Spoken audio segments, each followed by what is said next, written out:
Hello and welcome to the Oakland County Megacast. I'm Tyler Keefe in the studios of our flagship stations, 89.3 Lakes FM and Civic Center TV. Today, as always, we're also joined in Birmingham, Beverly Hills, Bingham Farms, and more on Birmingham Area Municipal Access, Comcast, Channel 15, and AT&T Channel 99, just as well where you can find Civic Center TV, and also on the radio in the local area on 88.1 WBFH The Biff. Today, as well, on Facebook, via Facebook Live, we're joined by our good friends over at Oakland University. We'll be joined by the Dean of their School of Nursing later on in today's program on this Monday edition of the Oakland County Megacast. And as always, joining me from her home studios is Ronnie Dahl. Hey, Tyler, happy Monday. Happy Monday, yes.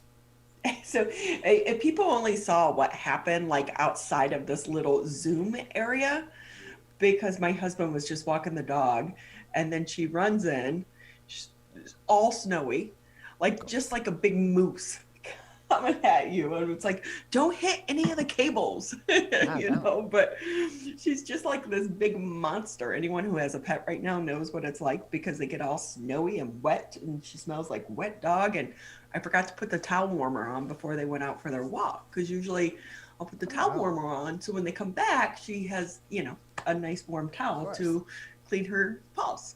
Of course, you gotta get the snow off there. You gotta get it melted. You gotta get soaked up into the towel. Otherwise, you're gonna have a wet dog all over your house. It's the smell, Tyler. You don't have to worry about that with your cats. No, but that's why I got a wet dog air freshener that I just spray all over the place. That way, I feel right at home during this winter season. Hey, Tyler, I'm sure you, because it's you and you love sports, the Super Bowl.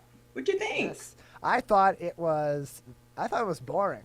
Honestly, it was surprisingly boring too, because these are two very strong teams. Tampa Bay, excellent defensively. Of course, they have Tom Brady on their team, and they're loaded with talent and skill positions offensively. And then you have the Kansas City Chiefs, who throughout the entire season have been strong on the offensive end, have been playing really well. And there's always those questions after losing both of their tackles and having to reshuffle their offensive line, how they would perform in last night's game. And they were terrible. They were absolutely awful.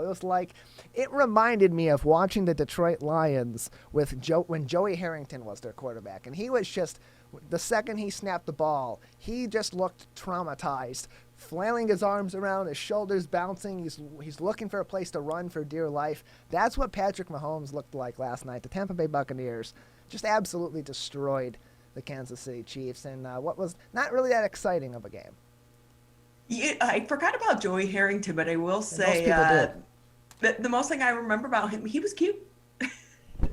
Yeah, he was very cute to the defensive lineman too, who constantly attacked him. So, Tyler, I didn't really pay much attention to the game, but it was really about the commercials and the halftime show. The weekend show I thought was pretty interesting. I kind of didn't get the whole bandage thing, and my niece had to explain it to me. I was like, it's kind of stupid. But I will say I didn't think he had that many hit songs. He does. He kind of snuck some of them through over the years. There's been a few that have been really big hits, but the rest of them have been kind of like middle of the road. But I thought it was a good show. I thought it was entertaining. It was something different. His initial set when he walked out reminded me of the old Bob Saget game show, 1 versus 100. It was very weird.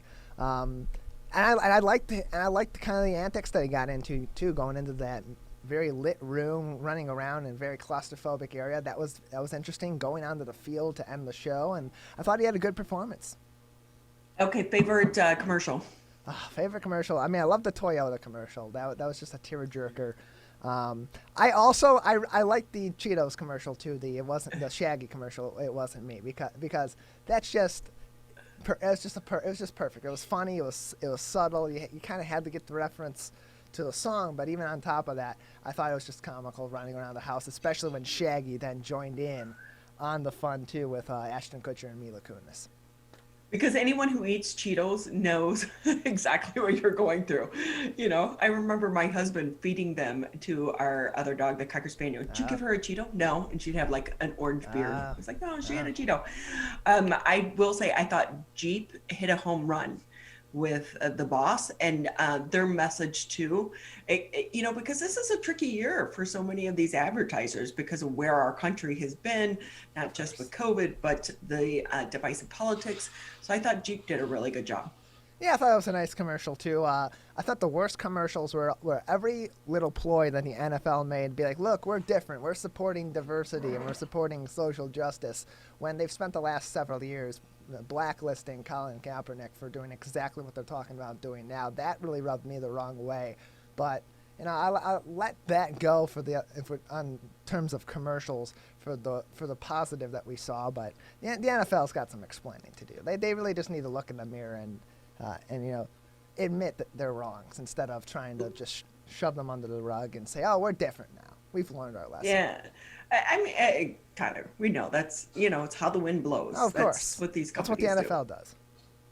A lot of companies as well. Sure. But yeah. Oh, yeah. So with that, though, we have a big show ahead. So I'm going to try to keep us on track because I talk too much. Someone this weekend said, you talk too much. Yeah, everybody tells me that. Mothers can be so cruel.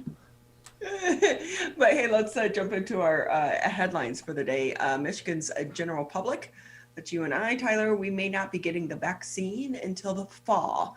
Michigan health officials revealed how slow the rollout of the two COVID-19 vaccines has dimmed an earlier forecast about when the shots would be available to the general public. Remember, back this past December, Chief Medical Executive Dr. Jonae Caldoun said she expected the vaccine was going to be available to the general public by late spring.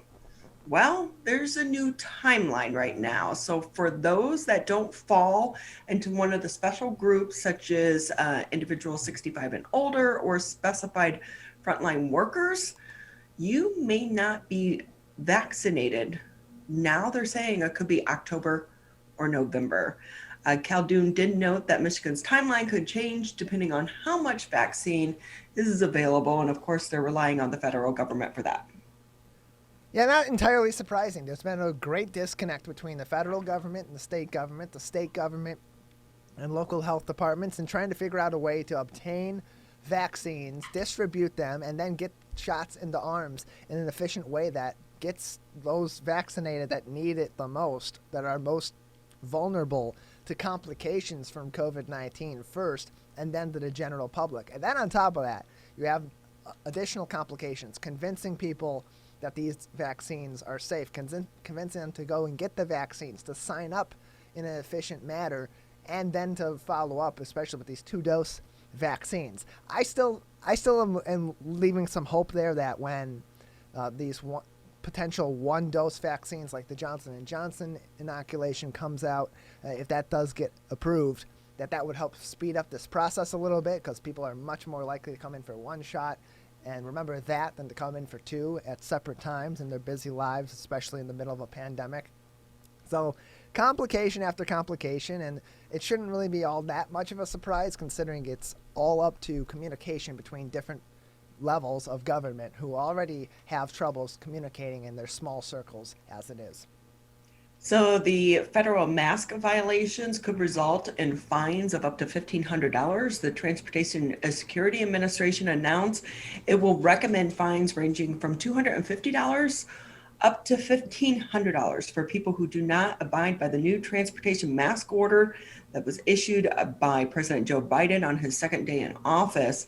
Agency said it could also seek a sanction amount that falls outside of these ranges, and noted in the announcement that the higher fines would apply to repeat offenders. Now, Biden's order, for those that may not remember, requires people to wear a mask in airports, bus and train terminals, and on trains, planes, buses, and public transportation.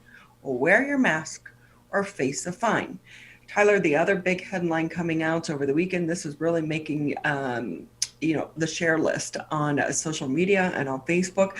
The average Michigander had nearly 1,000 drinks in 2020. Michigan was apparently full of heavy drinkers. In 2020, that's according to a new survey. It could be because many of us stayed home, binge watching shows and movies with a drink in our hand to escape the realities of COVID-19. So the average Michigander consumed nearly 956 alcoholic drinks in 2020. That study was by drugabuse.com. It comes out to about 18 drinks per week, which exceeds heavy drinking is defined by the Centers for Disease Control and Prevention. So nearly 25% of Michiganders admitted to drinking more during the pandemic. Now, in the state of Michigan, we were considered the 10th heaviest drinkers across the country. Alaskans, no surprise here, consume the most alcohol with an average of 27 standard drinks per week. But residents in Hawaii and New Hampshire drink the least with only 10 drinks per week. Not surprising with the Hawaii. If I lived in Hawaii, I'm going to be out in nature, like living life and enjoying the amazing scenery. But I was a little surprised by New Hampshire. Wouldn't they be locked indoors just like we were here in Michigan?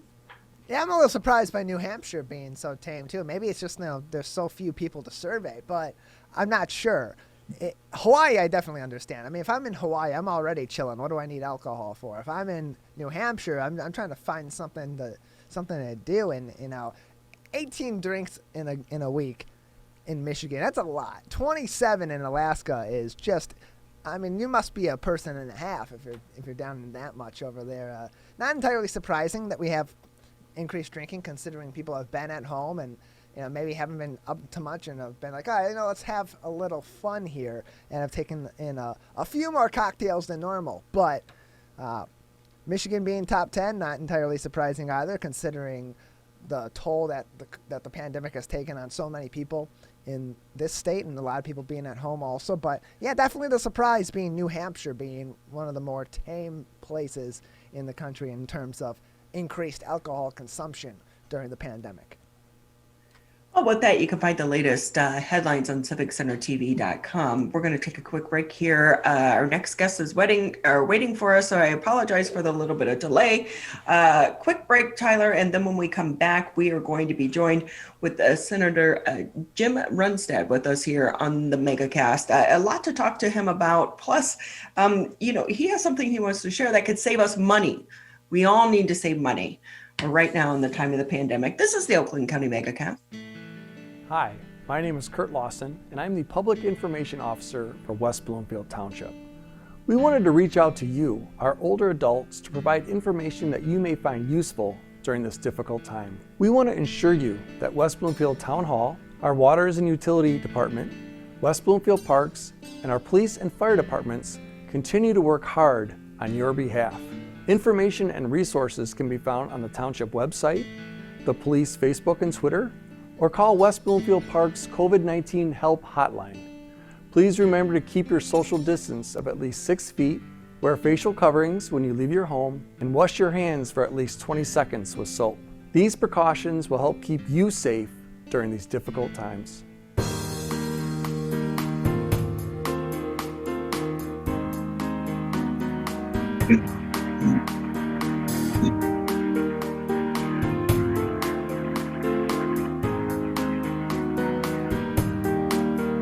Great to have you taking time out of your day, starting your work with us here on the Megacast. We're going to jump right into the show, and with us right now, State Senator Jim Runstad with us. He represents the 15th District here, which includes us in Oakland County. Great to have you with us, Senator. How are you? I'm doing great, Ronnie. Thanks for having me. I will say, so Happy New Year, but the last time we had you on the show, you were in your holiday vest. You looked amazing. Thank you. Yeah, I get a lot of use out of that every December. I know, it's like we pull them out, right? That's right. Well, it's great to have you with us. I have a lot I want to talk to you about, but first, though, I want to jump into, I was on your Twitter page this morning and watched your video talking a little bit about our tax assessments. I don't want to pay too much money. How can we save money? I'm glad that you have brought this topic up on the show, because on February 26th at 6 o'clock, 22nd at 6 o'clock, we will be having a Zoom with two experts on how to appeal your property tax assessment. And most people just look at their property tax, oh, geez, it went up, or, that's what taxes are. But not infrequently, the assessors make mistakes. Maybe they have the square footage wrong. Maybe they have the number of amenities wrong. They have you as a full finished basement and you don't have. There's a lot of things that could be wrong. And knowing how to appeal your property tax assessment is very important. And it's not complicated. You can do it yourself. It just takes a few forms. We tell you how to do that. We tell you how to go and look up comparables to your pieces of property. And oftentimes you go in, you present your case, they look at it, go, we didn't realize there is an issue here. Sometimes there could be a new nuisance that has moved into the area, not a barking dog, but something substantial that reduces the value of the home. That can also be brought up. So there's a lot of different ways that people can appeal their property tax and get it down if it is over assessed. And so our experts are fabulous at this. They can either go to my Facebook page or go to www.senatorjimrunstad.com/RSVP. Or if they don't want to do that, just call my office at 517-373-1758, and we will help them get signed up. This is really important because I think, for me, I covered Detroit for years and it really became a huge issue in the city of Detroit, but we don't think about it much here in the suburbs. But is there a flip side to this too? Because we're seeing home values also go up in the middle of a pandemic, which is kind of weird, but more and more people are moving to the suburbs now. Yeah, the home values are increasing. There's no doubt about it. But there's a lot of scenarios that we have seen where the assessment is just wrong, where the home is massively overassessed. It was one individual I talked to that helped someone assess their property. I think it was in Bloomfield Township, and it was 27,000 overassessed. That's annually that they were able to get reversed, and that's a tremendous savings. Not that everybody's going to save that much, but frequently there are hundreds or even thousands that people are able to save if there's an overassessment. So what happens on the backside of this? If you can dispute your assessment, what happens from that point? Well, the nice thing is that you go to the board of review in your community. It's right in your local community.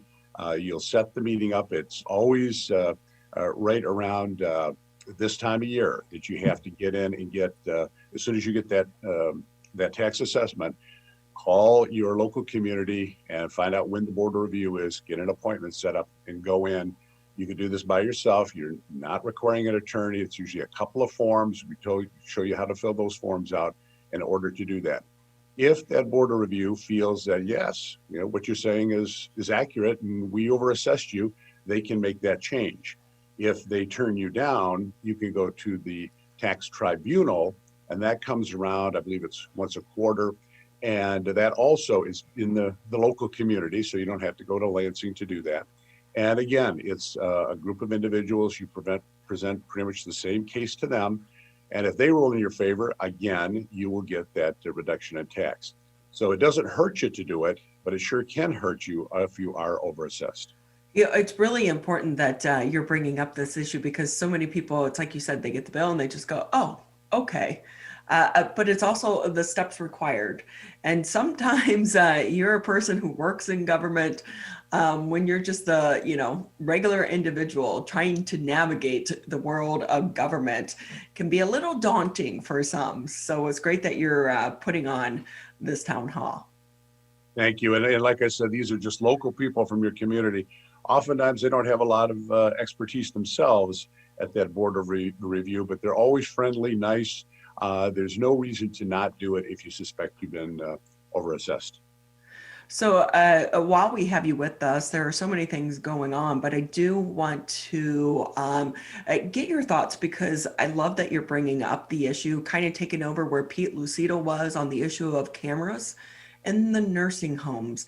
I have to say, I just don't understand why this is an issue, because especially in the middle of a pandemic. So while we are getting the individuals in the nursing homes vaccinated, the restrictions on visitations in a lot of these places still aren't lifted. What is the hurdle in Lansing to get this measure passed? It's just amazing to me this bill that I had says that if you have a loved one in the nursing home, you can put in a camera to monitor their care. Most nursing homes in the state of Michigan prohibit that. They say it's our facility, you're not putting in the cameras. What got me started on this was literally scrolling through hundreds of horrific videos. I only watched 3. I don't think anyone can watch more than 3. It is horrific physical abuse that you can't even imagine. And I thought, this is horrible. And the camera is what caught the abuse and can get the conviction. If you don't have the camera, it's this person said this and this person said that. But when you see the video evidence, you know that, wow, this is horrible what has occurred. So we passed this unanimous out of the Senate, bipartisan out of the House, went to the governor. It has all the protections in. If the roommates are there, they have to sign off. You have to post that there's video in the room. There's all these protections. The governor let it veto. It's called pocket veto. Didn't sign it and never provided a reason why. So we don't know the reason why. And it's so frustrating because you're right. Right now, they don't have the ability to have the loved ones come in and see them. And those loved ones have told me, I can't tell you how many stories we've heard of their loved ones being abused because they're absolute in isolation. No one's able to go in and see them. And if you get a disordered person in that facility, either another resident or a staff member, they're at their mercy without these cameras. So I don't know how to explain it. I put the bill back in again. I reached out to the governor's office and said, I'm willing to work with you if there's anything you didn't like. So far, they said they are willing to do that. I just don't know what, if anything, they didn't like about the bill. So hopefully we'll get some momentum. Because this really seems like it's a bipartisan issue. Oh, without a doubt. I mean, who wouldn't want some ability to monitor your loved one in a nursing home when they're in absolute isolation? We all know in every profession there are people who are disordered, and they end up in every line of work, including nursing home staff. You don't want someone like that to have complete control over your loved one in the last years of their life. We could really do an entire show on nursing homes and how this has been handled. But even outside of a pandemic, so many nursing homes fell short of providing for our senior citizens. But so we can continue to talk about that. But if you'll let us keep us up to date on that, because we'd love to have you back if we can get momentum on that as well. But while we have you on, let's talk about some of the, partisan politics going on in 2021. What's your outlook for the future? Because right now the Republicans are kind of holding the strings over the governor to try to get some of these things done. Is there a way for the two sides to come together? I sure hope so. The governor's state of the state was positive, and she indicated that she wants to work with the legislature. And that's been a huge part of the problem from the beginning. We never felt that this pandemic should have a czar-like dictatorship in the state of Michigan, that there are 3 co-equal branches of government, and we're one of those branches, and that she ought to have worked with us all the way through in terms of how to handle this. And the Supreme Court ruled in our favor that she is supposed to do that. However, we're still having some of the same problems with a statute that was written many years ago that said that the health department under certain conditions can also operate by edict. And that's what we're operating now. Basically, the governor by proxy works with her health department to continue most of the same policies as before, again, without consultation with us. The majority leader said in all these months, he said one conversation where they actually sat down and talked, and the rest of them were invitations to a presentation of the governor's position, which is not helpful. So hopefully going forward, we're going to see some improvement in that line of communication. Well, and we do see where communication works, or if not communication, at least the public voice. Student athletes are going back today. Let them play. I know that you tweeted out some information about that. I was speaking with a volleyball player here locally yesterday. She was so excited, and their family was able to, get in some of these traveling teams and go across state lines, but they're so excited to be back again.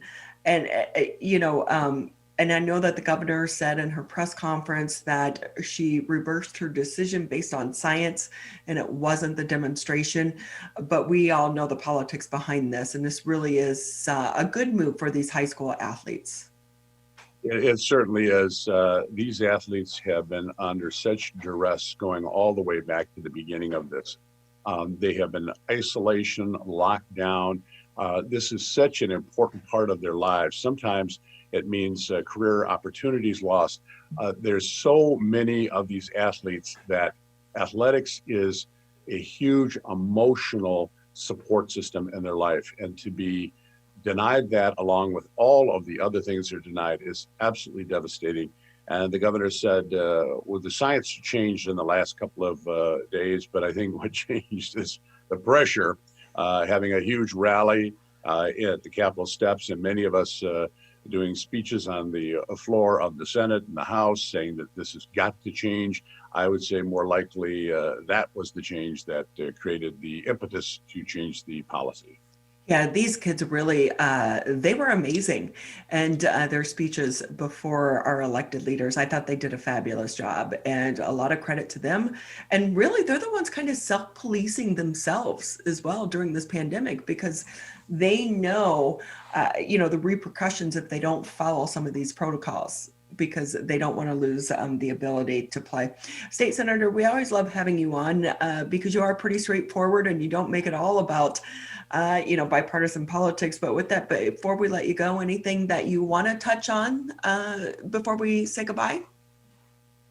I'm just feeling pretty good about this coming year. If the governor is going to work with the legislature, we're more than willing to do that. And there's a lot of great legislation, like you described, that nursing home camera bill and many other things that we can get done if we all just look to what the people of the state of Michigan really want us to be doing and focusing on, not bickering and arguing. Hopefully, we can all come together and really pass some great legislation this session. Well, it's been great having you. We appreciate your time this morning. We look forward to having you again. Thank you, Ronnie. Always love to be on. Okay, take care and stay safe and stay healthy. You too. Thank you. We're going to take a quick break here on the Megacast. When we come back, we'll be joined with the downtown manager for the Royal Oak Downtown Development Authority. This is the Oakland County Megacast. As rivals, we don't always see eye to eye. Like who scored the best recruits? Who's going to be who? And whether we wear green or blue. But one thing we can all agree on to help stop the spread of COVID-19. Wear a mask. Wear a mask. Wear a mask.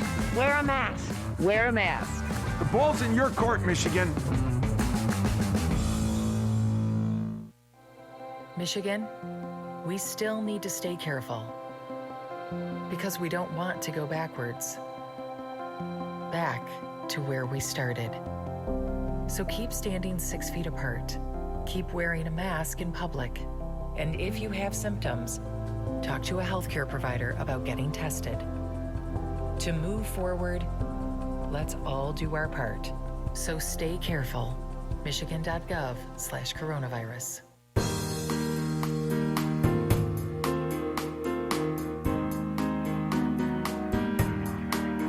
We appreciate you taking time out of your day to check out the Oakland County Megacast. For those that don't know, you can always catch Tyler and myself Monday through Friday, 10 a.m. until noon. You can catch us on Civic Center TV, Birmingham Area Municipal Access. If you have cable, just tune us in to Channel 15 on Comcast, 99 on AT&T. You can also listen to us on the radio, 89.3 Lakes FM, 88.1 FM The Biff. And today, we are live streaming today's edition of the Megacast on the Oakland University Facebook page. So we want to say thank you to them. And with us now on the show, shopping is still a bit different. And now we have the latest news that it could be until next fall that the general population starts to get vaccinated from this virus. But As they always do, business leaders and business owners are trying to pivot and make things as accessible to us here in the public. And joining us now is Sean Kammer. He's the downtown manager for the Royal Oak Downtown Development Authority. Sean, thank you for being with us again. Good morning, Ronnie. Thank you. I know you guys have been working around the clock throughout this pandemic to try to entice people to still come out and still shop and still support these businesses. Anything going on right now? Any type of promotions? Yes, actually. We continue to sell our Downtown Dollars gift cards, in which the Downtown Development Authority offers a special 50% match. So we sell the cards in increments of $10, $30, and $50. They're completely electronic, so we send them to you via email. And basically, you can take them to any store, open up your email, pull the card out, and you can make your purchase right there at the register. So as I mentioned, we are making a 50% match. Now, what I think is really exciting is last week, we rolled out a 100% match card. That was actually generously sponsored by Consumers Energy. And they offered us a sponsorship of $22,000 to match any purchase of gift cards from the public. And it was so popular that the minute we announced it, it sold out in 3.5 hours. So we know that there's a lot of demand and there's a lot of interest among people in the community to spend their money downtown.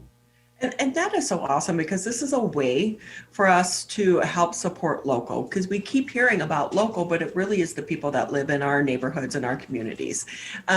With that, so when you use the gift cards, I know you're saying they are electronic for you to redeem. Is it only for certain businesses? Yeah, we have 77 businesses that have signed up to accept the gift cards. They're all in downtown Royal Oak. It's run by the Downtown Development Authority, so they actually have to be within our development district. But there's so much interest. We have over 77 businesses in downtown that will accept these cards, and those range from restaurants to retailers, salons, and cafes. You can go to visit royaloak.com to see a full list too. Oh, you had me at salon. I was like, with that too, what we do know, it's tough times for our restaurants. So even though they've been able to reopen, some are still not making it because 25% capacity is just not going to do it. Royal Oak is all about the restaurant scene. What is the future, do you think, for the restaurants there in your city? Well, you hit the nail on the head. It's very difficult for a lot of businesses operating on their business model to have enough revenue from 25% capacity to justify keeping a kitchen open, and I know a lot of the businesses, especially restaurants in downtown, have been operating at a loss because they don't want to lose their staff. And that's also a consideration that they have too. They have very well qualified staff that have been there a long time, and they don't want to lose those people. And so, in some cases, we have businesses that are hemorrhaging money just to keep the assets, that they've built up over the years.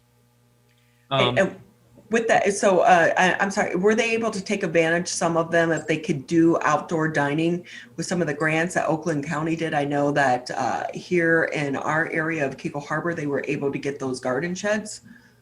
Yes, Oakland County has been a fantastic partner in terms of getting resources to downtowns all throughout the county. A number of businesses have taken advantage of that. There's a number of businesses that have really put together some really creative setups outside, even on their own. I know Fifth Avenue on 5th Street got the city commission to close the street. It's a short street anyway. They closed it so it's more like a pedestrian plaza now. They have a patio that's enclosed now, and they can have many people on there. It's the largest patio in downtown. Actually, it takes up the whole street.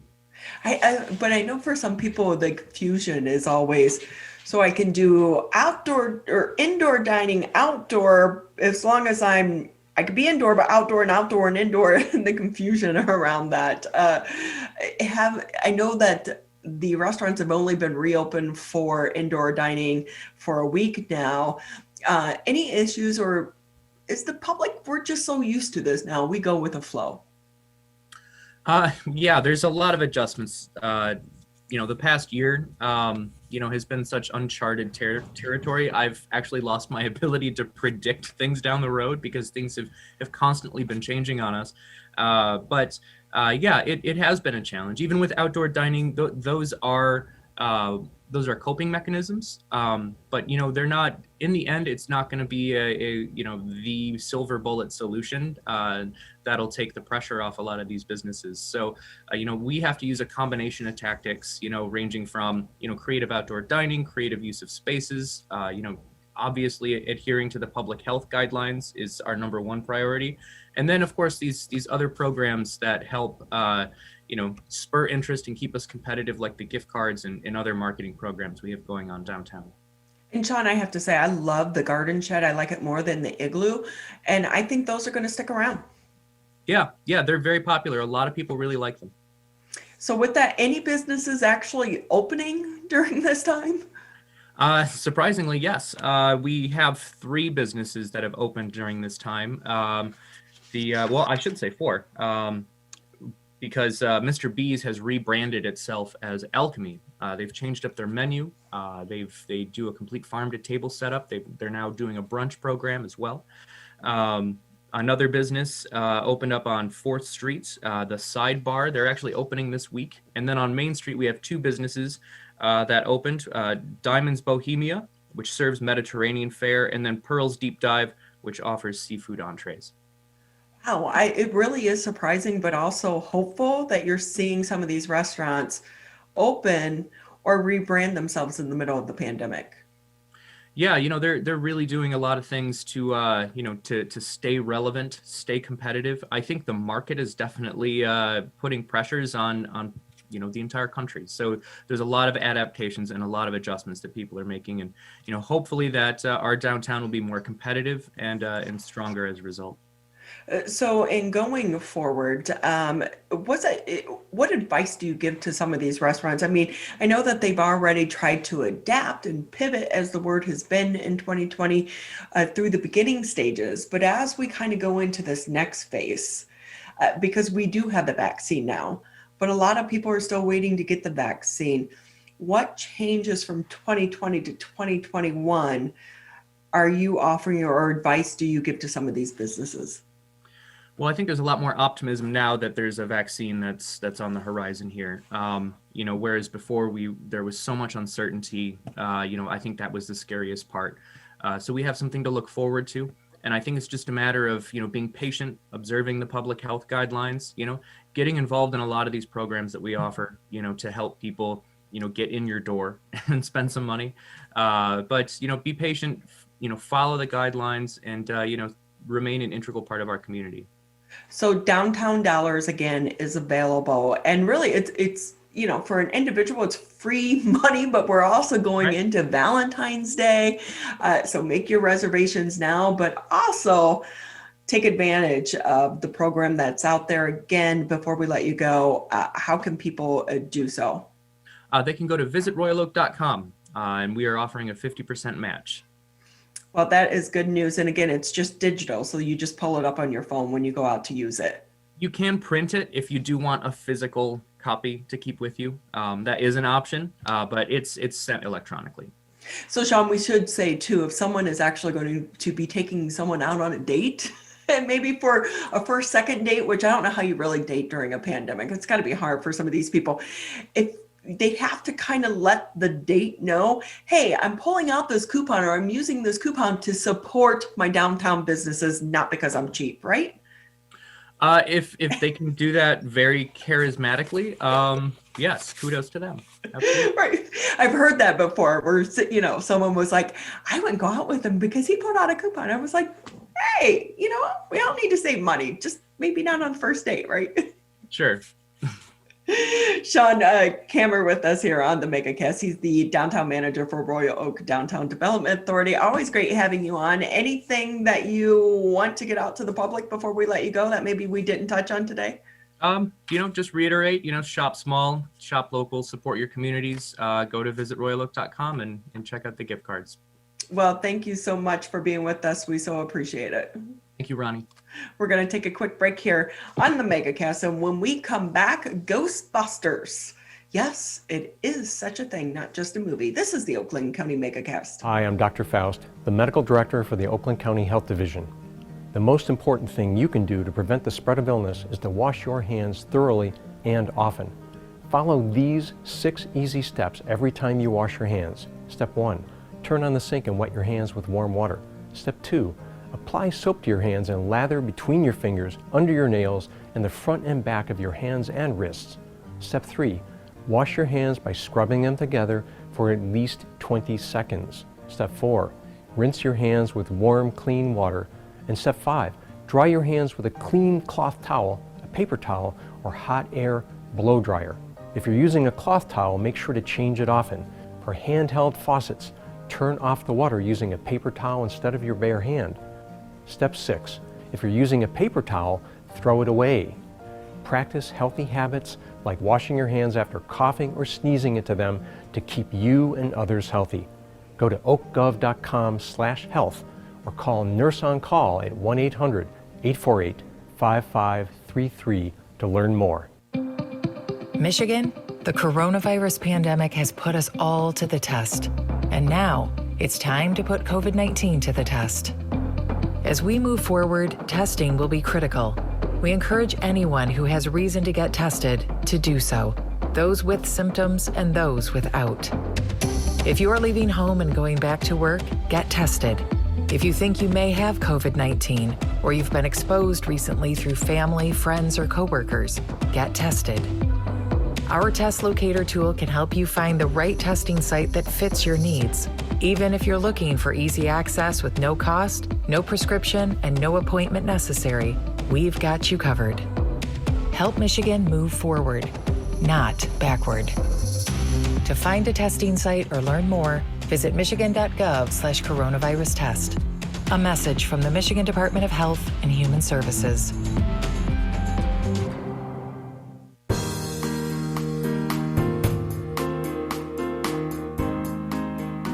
Welcome back to the Megacast. Okay, here's a number that is a little bit startling. 1984, that's when the original Ghostbusters came out. So don't do the math. That makes some of us a little bit older than we want to admit. However, the cult classic movie is still a fan favorite, and there is a new generation that not only loves the movie, but has also turned it into kind of a side business as well. With us now is Derek Brown and Shayna Shaw. They are with Michigan Ghostbusters. Thank you both for being with us. Thank you for having us. Derek, let's start with you. For those not familiar with Michigan Ghostbusters, what exactly do you guys do? Well, the simplest way to put it is you get a group of people, we dress up as the Ghostbusters, we get the costumes, we got the packs, the traps, all that fun stuff. And basically what we do is we do events. So, for example, the Troy Police Department a couple years ago, we did Halloween. We went out there, we had a blast, we handed out candy. Sometimes we go and visit interesting places. Like, for example, here in Michigan, we have a city called Hell. So we went out there, we did a fun little photo shoot.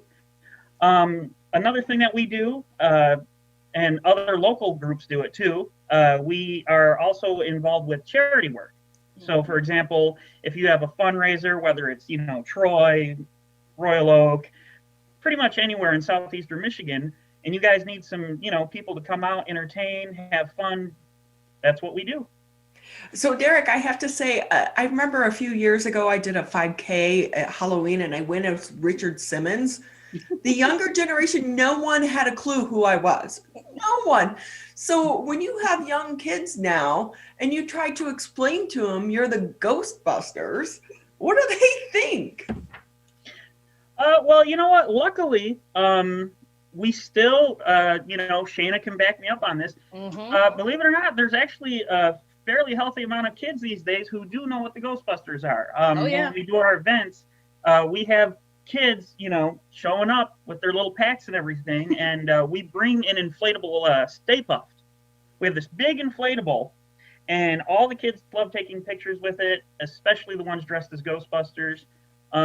Is it as popular as it was in the 80s and 90s? All right, you got me there. You got us there.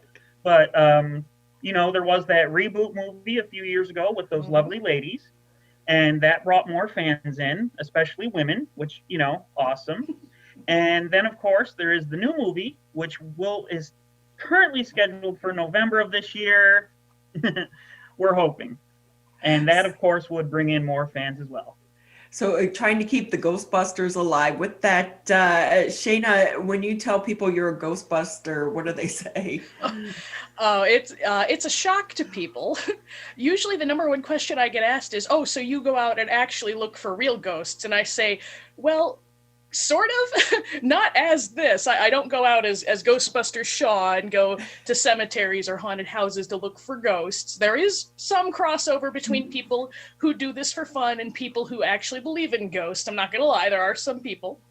But most of the time, once I explain to them that it's for charity, it's for fun, it's kind of like people dressing up as stormtroopers, because that's a little bit more mainstream, they understand. It does take a little bit of explanation, though. So with that, I should ask you, do you believe in ghosts? Well, yes.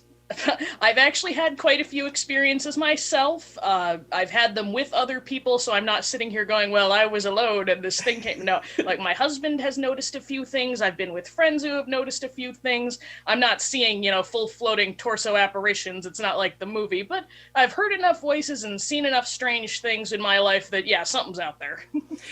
So my mom and stepdad, they lived in this house that was like from the early 1900s. And it was long rumored to be haunted. Oh. And they went to the library, did the research, and it was the guy who invented the Stetson hat, and his wife died, like when they first got married. And I have brothers and sisters that swear that they saw a ghost in that house. Mm-hmm. So, yeah, if you bring it up amongst people, you'll find out that a lot of people you personally know, anyone, you're going to find people who have seen or heard something they can't explain. How many times have you seen the movie? I don't think I could put a number on it. I've seen the movie countless times. The sequel, 2016's Answer the Call. I have the DVDs of the cartoon, so I really couldn't say, at least dozens. We saw it all together in theaters as a group when they re-released it a few years ago. That was one of our first events where I was part of it. So, and Derek, with that, how many times have you seen the movie? Countless times. Countless times, of course. I mean, as a child of the 80s and early 90s, there was the cartoon. There was the real Ghostbusters. It was the cartoon. And so I probably was exposed to that because some of the humor in the first movie is a little bit more adult, you know, for like a 5-year-old. But yeah, countless times for the first 2 movies, countless times for the reboot. I mean, I'll watch it anytime. Christmas time, I'll put on Ghostbusters. It's my birthday in March, we're putting on Ghostbusters. Summertime, Ghostbusters. I will watch that movie anytime. Mm-hmm. So your costumes and such, these things aren't cheap. I mean, you look very authentic, by the way. Yeah, we actually, yeah, it is pretty expensive, to be honest with you. To get the custom-made patches, those run a couple $100. I mean, you get a lot of them, of course. The flight suits, I mean, these things brand new, you're looking at about $50. Custom name tags, and then, you know, we have our gear and equipment. So, you know, it's a fun hobby, but it's not a cheap hobby. No. But how did you all get together? Specifically, how did I meet Shayna, or how did our team team the group form, your team, how did you guys get together, and then you decide, hey, we are going to have a Facebook, we're going to have social media, and then we're going to go do charity events? Okay. Do you guys switch out members here and there? Okay, well, here's how that works. There are teams of Ghostbusters all across the globe. Mm-hmm. It's not just unique to Michigan. You know, for example, here in Michigan, we have the Metro Detroit Ghostbusters. We have the 313 Ghostbusters. We have friends all the way out in Hong Kong. We have friends in Calgary, our wonderful Canadian friends with their poutine and coffee crisp. Yeah.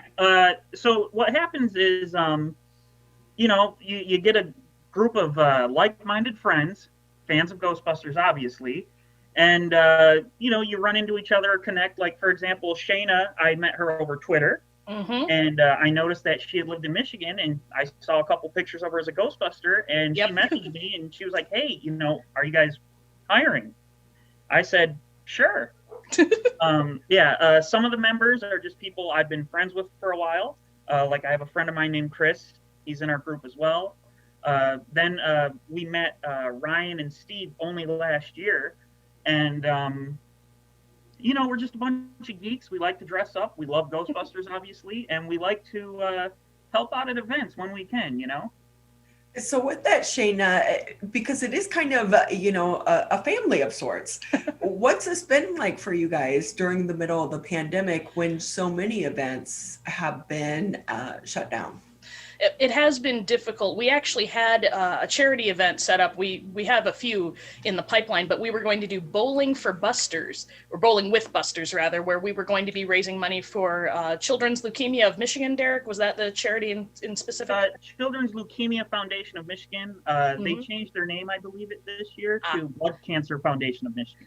Okay. And we are still going to be doing that when everything reopens, but we were going to be going to a bowling alley. We have wonderful posters printed up, and it's just kind of in a holding pattern. We couldn't go to the movie premiere, obviously. That got pushed back, and it's been pushed back several times now. We're, of course, sad about that, but we want everyone to be safe and healthy, and we want the movie to be enjoyed in theaters as Jason and Ivan Reitman clearly intend it to be. So we're more than happy to wait and mask up and do everything safely, but we are sad that we can't see each other as often, that when we do see each other, it's often over Zoom. I think we've gotten together in person once in the middle of the summer when we could socially distance, when we took that trip up to the aforementioned Hell, Michigan, and managed to shoot a couple of pictures with our newest member and a little promo video for the YouTube channel, which was nice. Oh, and just think about that too, and how we miss the movies, right? Because you guys are kind of movie geeks too. So are you comfortable going into a movie theater right now? I personally haven't been to a movie theater since last February, which it's shocking to think about. The last thing I saw in theaters was Sonic the Hedgehog. And I'm a person who goes to movies at least once every couple of weeks. So it really was a shock just to not be doing that anymore. Granted, I've saved a lot of money, but I miss it so much. How about you, Derek? Other than Ghostbuster, what's the one big movie you're waiting for? Oh boy, other than Ghostbusters, you know what? I know it's cheesy, and I know it's just, I can't take it seriously, but Derek, you're dressed as a Ghostbuster right now. I think you're okay. Okay, fair enough. It's a guilty pleasure of mine, but I do enjoy watching the Fast and Furious movies. They're cheesy, but I confess I enjoy them. And then the other movie I would say I'm looking forward to, which unfortunately has also been pushed back by the pandemic, is the new James Bond. I've always been a Bond guy too. I will say both great movies though. Yeah, Fast and Furious. I wouldn't even say they're cheesy. I mean, at least they have cool cars, right? So, what do you guys think is going to be the future of your group? Well, I'm very much looking forward to going back to events and hopefully doing more things just in general. Because before the pandemic, we had, as Derek said, done the Troy Police Department's Trunk or Treat and gone to some movie openings. I'm really looking forward to being able to do more charity work. Anything where we can just bring a smile to a child or a child at heart's face. That's most of what we're here for. I mean, we're here because we want to, because we have the stuff and we just want to bring joy to people and to ourselves. That's what I'm really looking forward to. How about for you, Derek? I mean, we've talked about, in our group chats, we've talked about what we want to do. At the moment, as we've said, it's a little bit more difficult. Like we did do another Halloween event last year, but we had to do the masks. We had to do the distancing. We weren't actually handing the candy out to kids. We had to have a whole different setup, safely, of course. Like Shayna was saying, we do want to get involved with more charity work. It's what we plan on doing, but obviously we got to get through the pandemic first.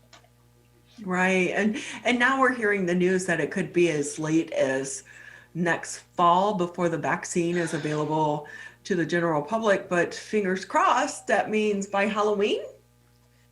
That's the hope. That's what we're trying to keep our eyes on is just going toward Halloween, when hopefully we can start going back to movie theaters and watch the scary movies and go out in costume and all that good stuff.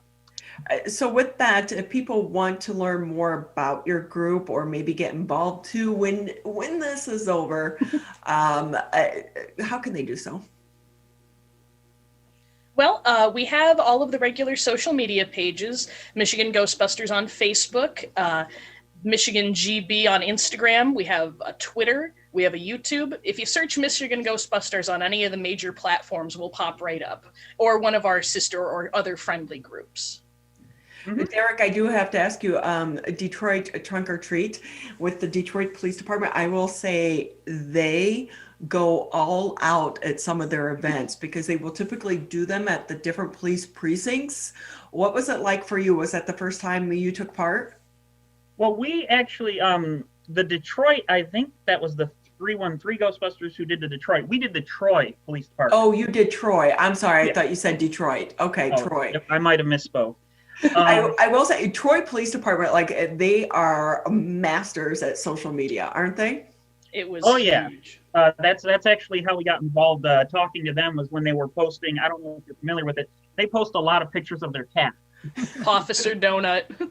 Yeah, they have a police cat, and we were just chatting back and forth, and the police department actually messaged us saying, hey, we see what you guys do. It seems like fun. Would you, be willing to come and have fun with us at our trunk or treat? And we said yes, and we showed up with members from another Ghostbusters group.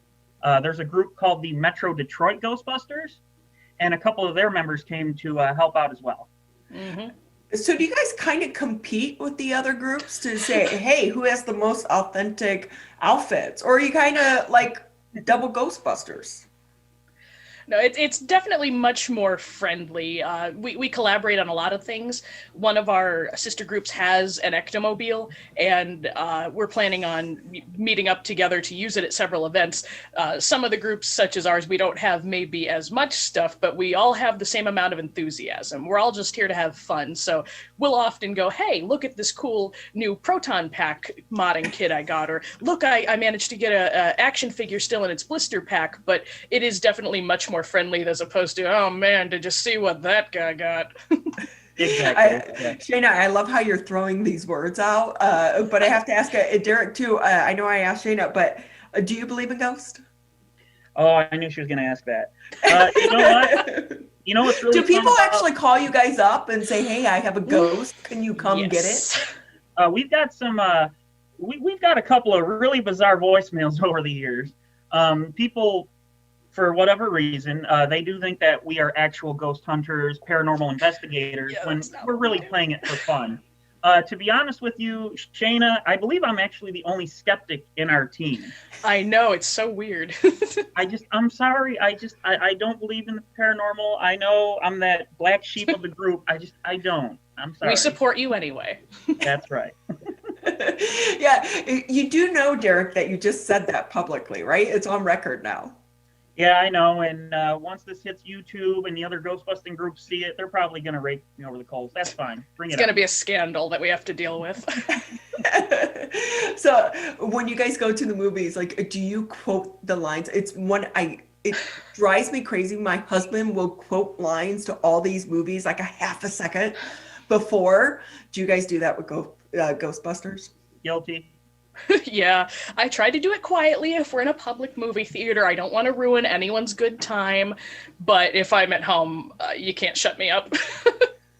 It's been so fun having both of you here with us on the show, and it's great that you're doing this and you try to do it to help so many charities, because this is not a usual time right now. So I know that they'll love having you as part of their fundraising efforts when we can get back to doing it in person and safely as well. Mm-hmm. That's a goal. Quickly, anything before you leave that you want to share? just to please follow us on social media. We're on Twitter, Facebook, Instagram, YouTube. You can find us easily by searching Michigan Ghostbusters. And there are plenty of our groups all over Michigan. So if you're interested in getting involved and you're not in this specific area, chances are there's going to be a group in your area. So if you're interested, look into it. Well, thank you both for being with us. We appreciate your time. Well, thank you for having us. So Michigan Ghostbusters, check them out. What a fun group, though. You guys look like you have so much fun. We do. We do. We're going to take a quick break here on the Megacast. When we come back, still a lot to get to. In the 11 o'clock hour, we'll be speaking with the director for the Central Services for Oakland County, talking about the airports. We'll also be speaking with the individuals behind Drag the Water. Did you know that you could do magnet fishing? I learned something new every day on the show. And then we'll round out the show speaking with the Dean of Nursing over at Oakland University. This is the Oakland County Megacast. The only way to beat COVID-19 is to face it. You can't get too comfortable. You can't forget the danger. Wear the mask. Wear the mask. Wear the mask. Wash your hands. Keep a safe distance. Especially in the next few months. You know we'll get back to normal. We'll get back to normal. We'll get back to normal. Someday. But not yet. Not yet. Not yet. But not yet. But not yet. Consider virtual gatherings for the holidays. Curbside food orders. Grocery delivery. And shopping local. Shop local. And especially shopping local. Let's beat this virus. We can if we face it together. Together. Together. Together. Together. Together. Together. Together. Together. Together. Together. For the latest information, visit oakgov.com/COVID. Perry tested positive for COVID-19. Emma was exposed to a friend who's positive. Willa's waiting on test results. After any contact with COVID-19, or if you test positive, stay home for at least 10 days. If you live with others, keep your distance and wear a mask. Help Michigan contain COVID-19. Visit michigan.gov/contain-COVID.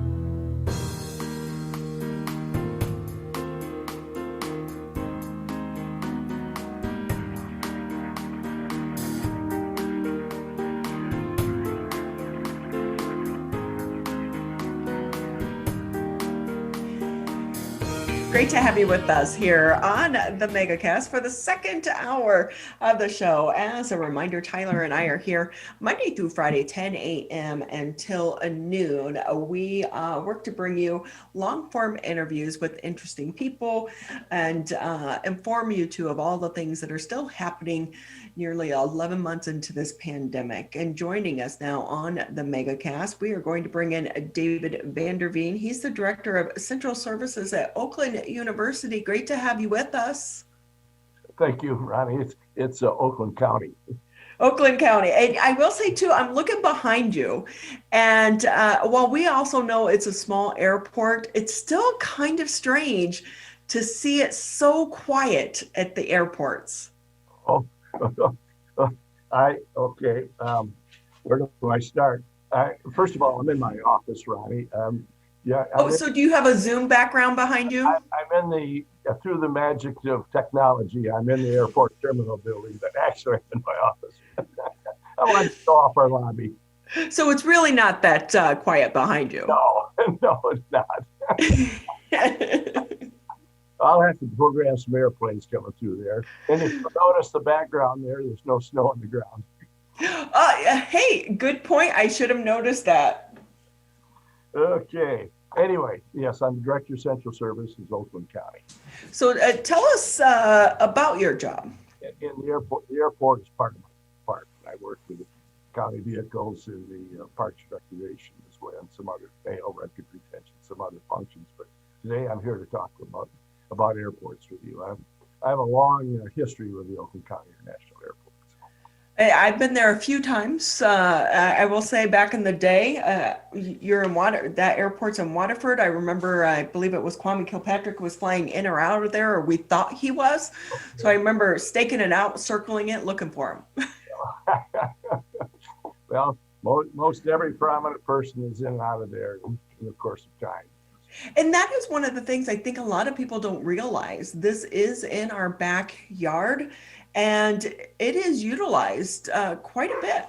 Yes. We have 3 airports in Oakland County. That is the main one. We have Oakland Troy down in southeast Oakland, which is probably for business and industry the best situated airport in the state. And then, but because of urbanization, we can't expand it further than we have. And then we have a small airport out in southwest Oakland, actually in New Hudson, for smaller aircraft. But Oakland County International is our main airport. I'm going to ask you a question. If I were to say, what is the busiest airport in the state of Michigan, what would you tell me? I would, Detroit Metro. Good, correct. You're absolutely correct. If I were to ask you the second busiest airport in the state, what would you tell me? Bishop International in Flint? No. Grand Rapids is another one that comes up. Okay. But I'm guessing you're going to say Oakland. Yeah, I set that up, didn't I? Oakland County International is the second busiest airport in the state of Michigan. That is so surprising. It does surprise a lot of people. And I'll describe to you what it is. It's general aviation. Now, most people think of airports in terms of the airlines. The general aviation is everything in the nation, but airlines and military.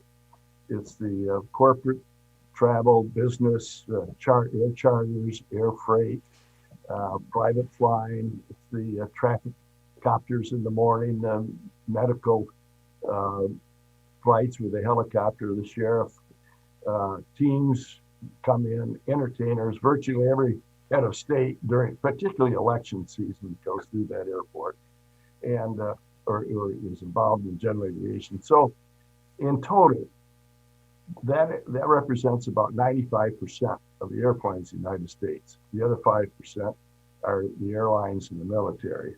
So that helps explain how general aviation is as busy as it is. At this particular airport, virtually every Fortune 500 company in America will come into Oakland County in a year.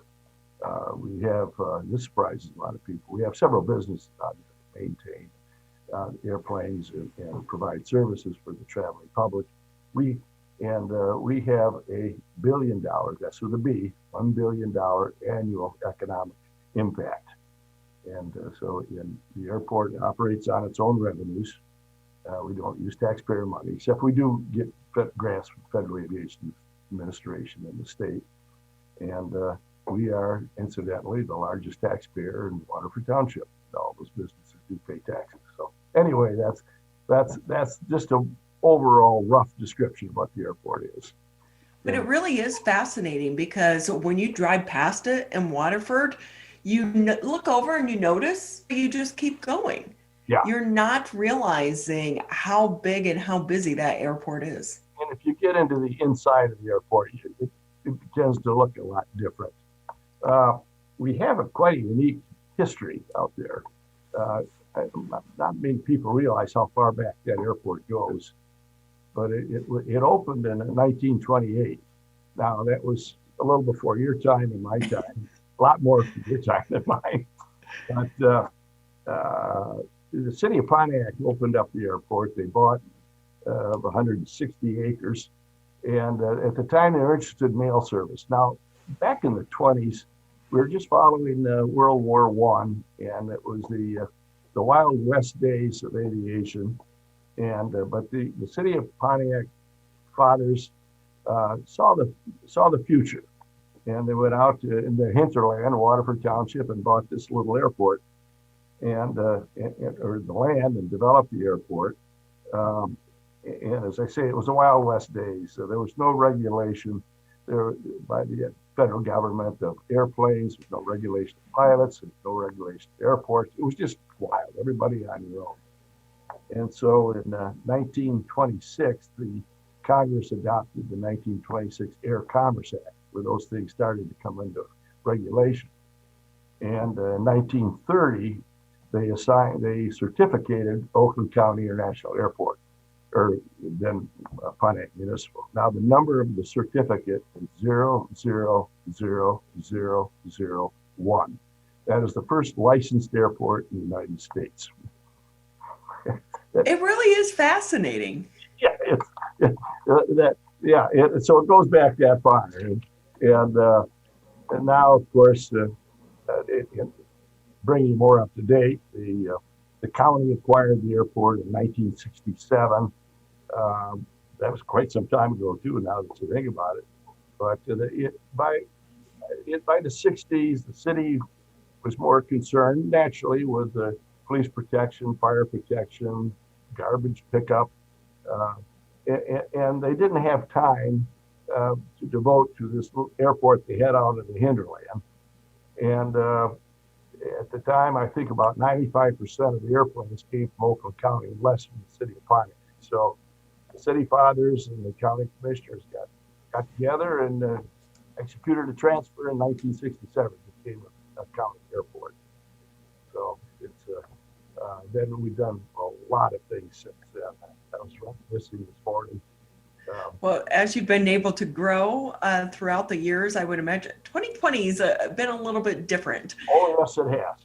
How have you seen an increase of traffic or a decrease? Because are people more comfortable coming to a smaller airport such as yours?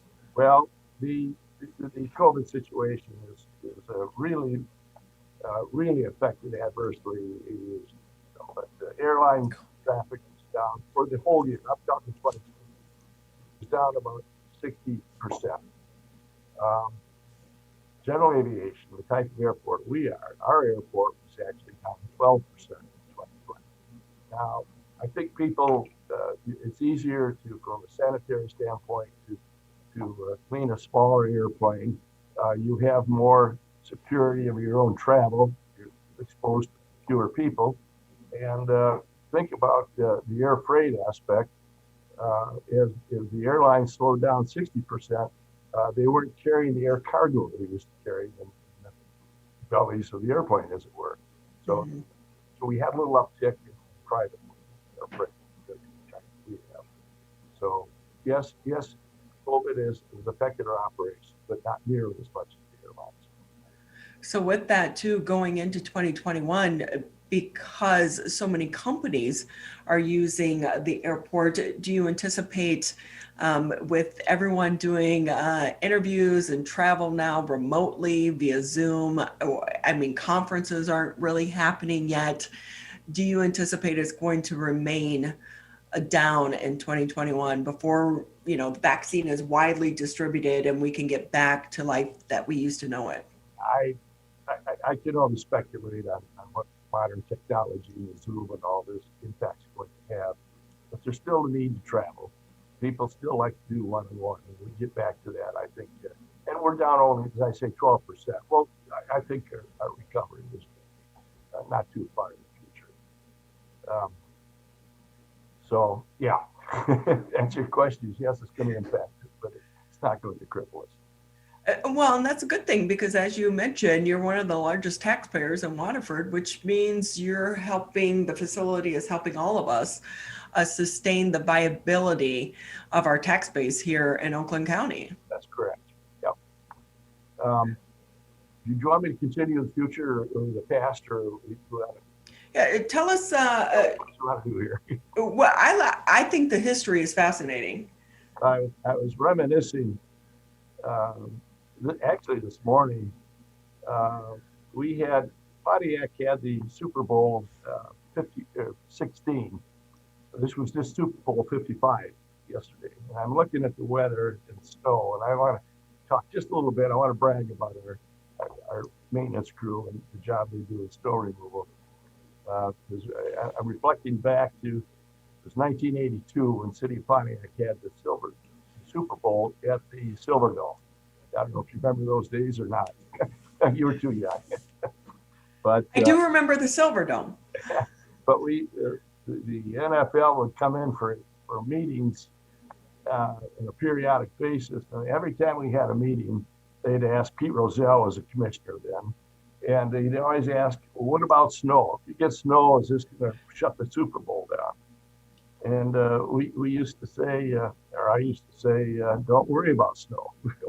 we'll take care of it. And I said, now ice could be a problem, fog could be a problem, but don't worry about snow. We know how to move it. And the Friday night before the Super Bowl, that was 39 years ago, last Friday, we had a light rain. It was a cold rain, and then it became a heavier rain. And then by Saturday morning, the temperature dropped from 30s down to single digits with 20-mile-an-hour winds. All of southeast Michigan was covered with ice, about a quarter of an inch over the whole southeast Michigan. It was most airports were shut down, and we sanded and we scraped the ice, and we got it open because we were expecting about 250 airplanes in, which they finally came in. Some of them came in from climates if they're not used to flying in the snowy or wintry conditions. That was fun to watch.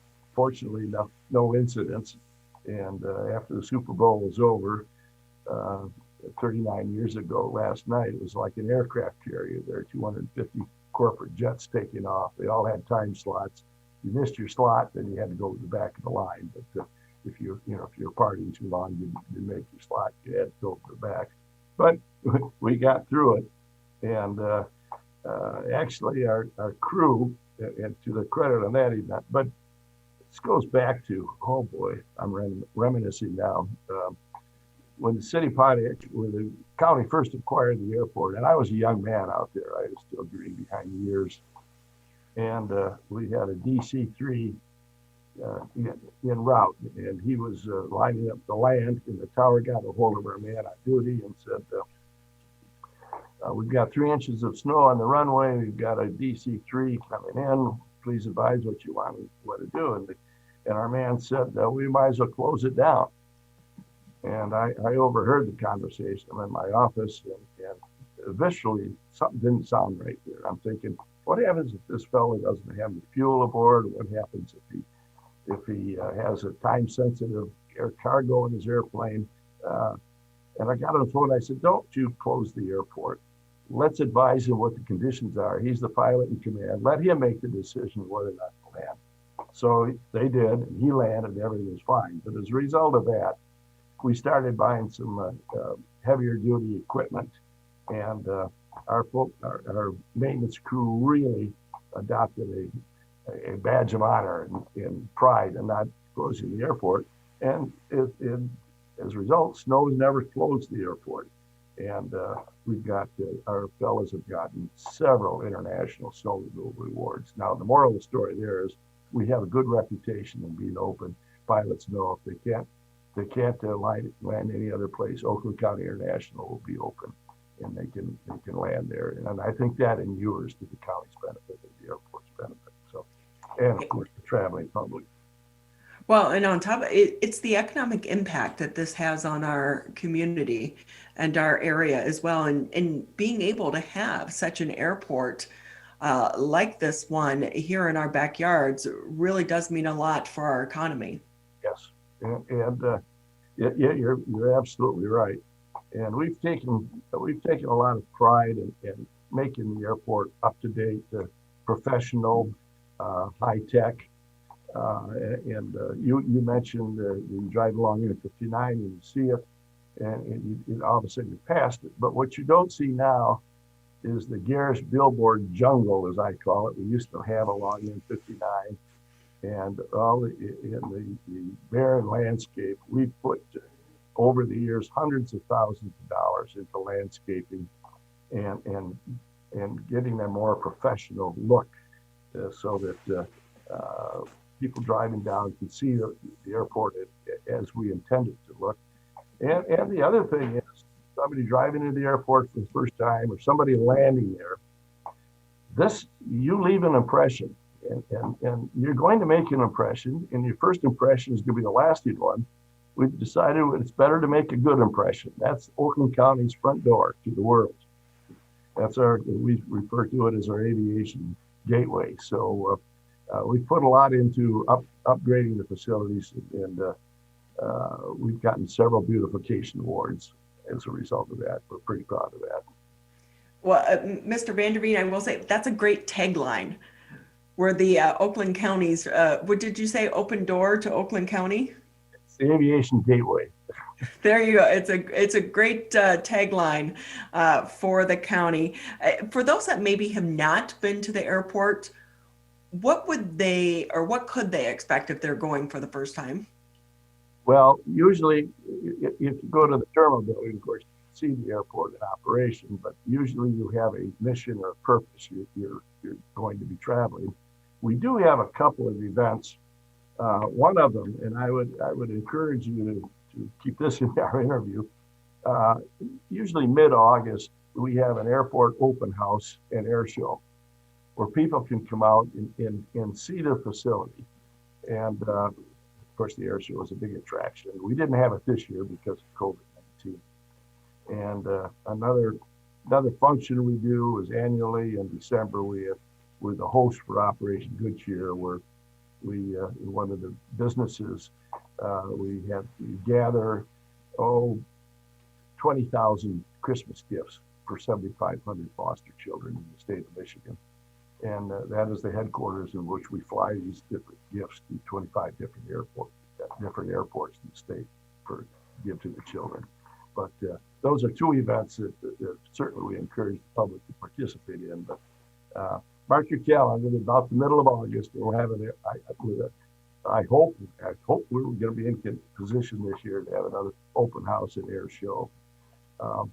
There's a lot of the terminal buildings, kind of an interesting facility to see. We built that in 2011. It has solar panels, wind turbines, geothermal field for heating and cooling, electric car charging station, and you put all that together. And we built the first LEED certified, that's leadership in environmental and energy design, and first LEED certified general aviation terminal building in the nation. That was 2011. That's how all the bells and whistles from an energy standpoint are there. So you guys were leading the way back years ago. Well, we're still, we've done a lot of things. So if we had more time, I'd be glad to share them with you. But I know you're limited. Well, we appreciate the time we've had with you already, and we look forward to the events. Fingers crossed, 2021, we'll be able to go out to the airport and enjoy some of those events. The air show, always very popular with the public. Thank you. David Vanderveen with us. He's the Director of Central Services for Oakland County. We so appreciate your time. Anytime. Glad to. I've got plenty more to share with you. Well, we love your stories, so we appreciate it. But we're going to take a quick break here on the Megacast. We'll be back in just a few moments. COVID-19 has caused many families to fall behind on finances and on groceries. But you're not alone. You shouldn't have to worry about putting food on the table. MyBridges offers access to quality food and income assistance to help families across the state get the food support they need. It's easy to apply and easy to start shopping. Apply for services at michigan.gov/MIBridges. A message from the Michigan Department of Health and Human Services. Michigan, we're calling on you to save lives. Don't ignore it. Don't let it go to voicemail. It's urgent. In fact, it's critical. Because if you've been in close contact with someone who tests positive for COVID-19, you may have been exposed to the virus. And you could get a call from My COVID Help or your local health department. So please answer the call to learn how to protect yourself, your family, and friends. We're calling on you to stop the spread of COVID-19, to make it safe to reopen businesses and help Michigan move forward. So if you get a call from My COVID Help or your local health department, you may have been exposed to someone with COVID-19. To protect us all, answer the call. Learn more at michigan.gov/containcovid. A message from the Michigan Department of Health and Human Services.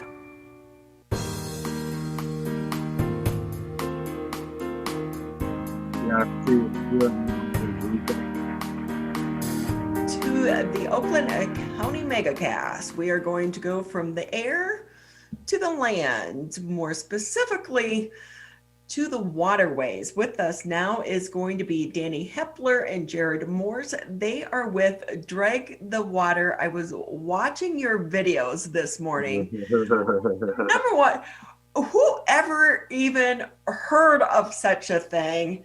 Fishing in the wintertime, not ice fishing, but you guys fish in a different way. Fill us in. Well, we take magnets such as this and one over there and one behind me, and we tie them onto a heavy duty rope and we just throw them out in the water and drag it in, see what we pick up. It's just we layer up, you know. Yeah, cold, you've seen me, you've seen my coat frozen, and I mean it's brutally cold. I mean, some would call us dumb, but this is fun to us. But I have to say, how'd you guys come up with this? Is this a thing that most of us just don't know about? I actually got laid off from my job in March due to COVID, and I just saw an advertisement on Facebook of a guy throwing a magnet in a river. I'm like, that looks fun.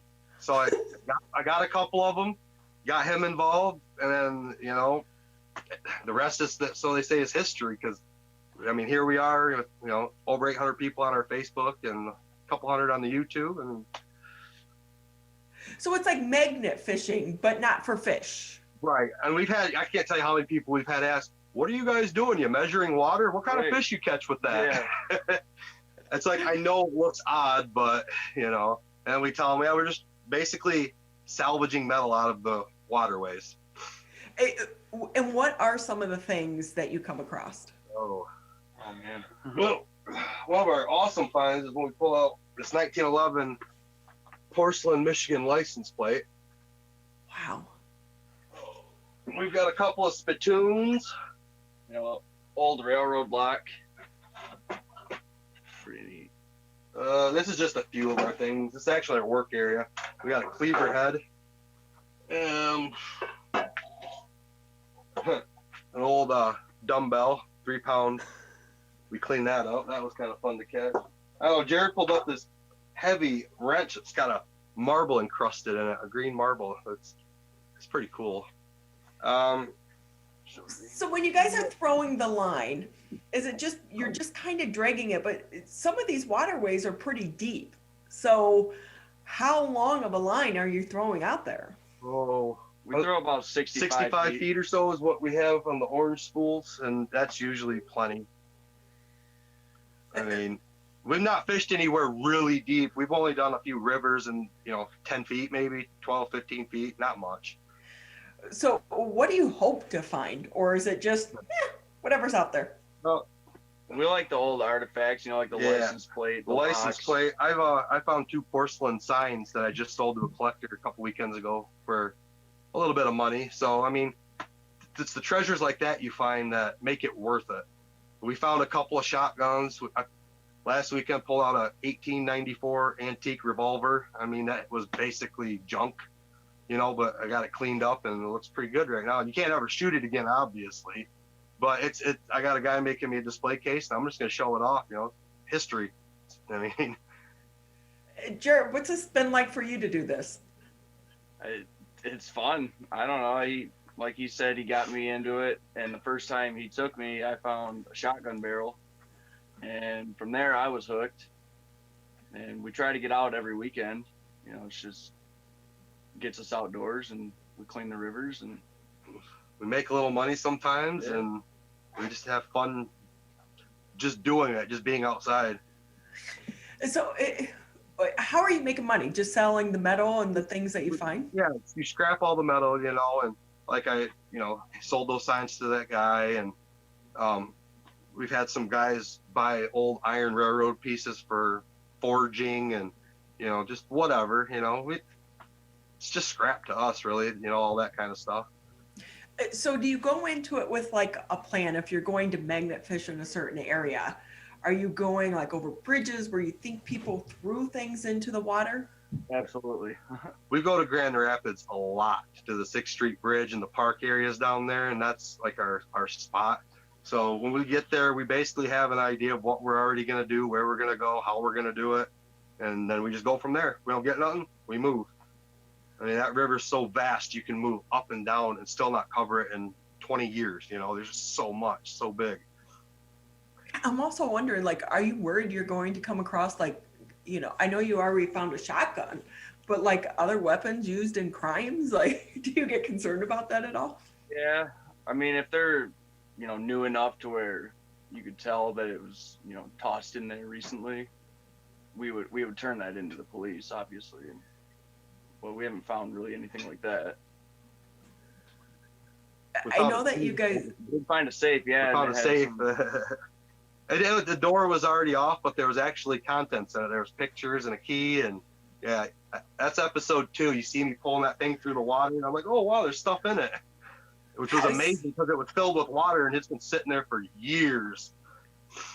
So how much can these magnets actually poke? Because a safe is not like a light thing. Well, it depends. Like the ones we actually use all the time are these magnetars, and the magnets. The whole magnet is magnetic, 360 degrees.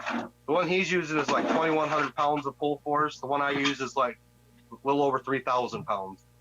I mean, then you got double-sided ones like this that can pull upwards of, I don't know, 1,300 per side even, Depends on how heavy of a magnet you want to throw, because the more weight you get, the heavier it is to throw. I mean, and they got other ones like these single-sided. These are ideal for bridges. You just dip. I mean, it's just one side, and it just all depends. Like, if you want to spend a lot of money, these magnetars are pretty expensive because the whole thing's magnetized. Right. Sides, top, bottom, everything. But that's what we've used, and that's what we've pulled up pretty much everything with. This is fascinating to me. Danny Hepler with us. He's the owner and operator for the Drag the Water. Jared Morse with us. I know that you help with the videos, Jared. Do you guys hope to kind of get a reality show off of this? No. We just like doing our own little YouTube channel, having our own thing, and we can reflect on our finds, like, we actually basically incorporate our own music that we write into our videos because we both play, so all the music you hear is us. We don't use anybody else's stuff, so having our own thing like that is what we wanted from the start. But you guys already have a logo and shirts and shirts, hats, stickers. Are you getting a social media following off of this? I started the Facebook group in middle of September, and we're over 800 people now. We run giveaways all the time. I'm always doing giveaways for things just to get people involved. Our YouTube, we started that a little later. We ain't got as many episodes as a lot of people. We got, 10 maybe, 11, 12, something like that. We got 180 some subscribers right now, which is way more than what we thought when we first started this. We didn't expect to really have anybody watch our stuff, but we're getting a little bit of a following now. It's kind of nice. We had that article in the Free Press last weekend, about a week ago, and it's just been fun. And so, what do you hope to find? What do you hope to find? Well, I mean, I like the locks. I found 3 of those old antique locks, and those are my favorite. But I like collecting the porcelain. Like, say, I got the license plate and then 2 other signs, and that hooked me. I like that porcelain. Signs, plates, whatever is fascinating. With old logging artifacts, railroad, Yeah. I don't know. It's just fun. You never know what you're gonna get. You Right. never know, and it is like fishing in a way, because when you hook, you drag it slowly, and when you feel it, tighten up, tense up, then it's seeing if you can finesse it out of the mud. If it's if it's even anything, you don't know what it is. It could be a log, it could be a stick, it could be a rock. But it's always cool when you're like, oh, I got it. It's something heavy, and you're like anxious to pull it in to see what it is. And 9 times out of 10, it's just a big piece of scrap. Yep. But it's the anticipation and the wondering and the curiosity. But on the backside of this, you really are help cleaning up the waterways with this. Oh yeah, we got a scrap pile over there. It's about 2,000 pounds worth at least. Yeah, we take tall. everything with us and just deposit it in the garage. We'll take it back in summertime. Wow. I think it's cool though, because it's like you're digging up history too. Yep. Oh yeah. We're both like history fanatics and buffs, so that's what got us into it. When it's like, hey man, we'll go and. I will say, if I was the person who was found that safe, I would get so excited because I'd be like, oh, maybe there's going to be, gold in there or something.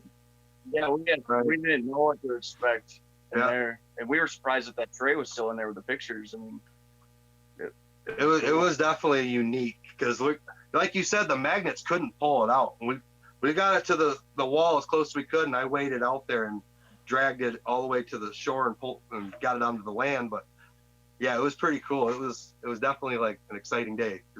You don't just find safes in the water. And that day we pulled up 2 bikes. You don't find that kind of stuff, especially up where we live in Reed City. It's a small town. We live about an hour north of Grand Rapids, so we make the trip, south.